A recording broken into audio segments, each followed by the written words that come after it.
ఓం శ్రీ మాత్రే నమః.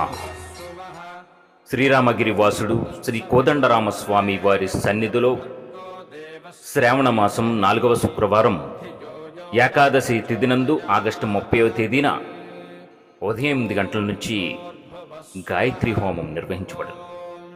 108 దంపతుల చేత 24 హోమగుండాలతో స్వామివారి సన్నిధిలో అత్యంత వైభవంగా శ్రీ కోదండరామస్వామి వారి సన్నిధిలో గాయత్రి హోమం నిర్వహించబడింది.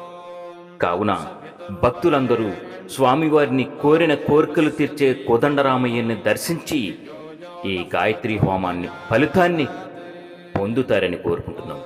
ఈ గాయత్రి హోమం దోషాలను తొలగిస్తుంది. ఈ గాయత్రి హోమం పుణ్యాన్ని కలిగిస్తుంది. ఈ గాయత్రి హోమం మంచిని మన కుటుంబానికి చేకూరుస్తుంది. జై శ్రీరామ్.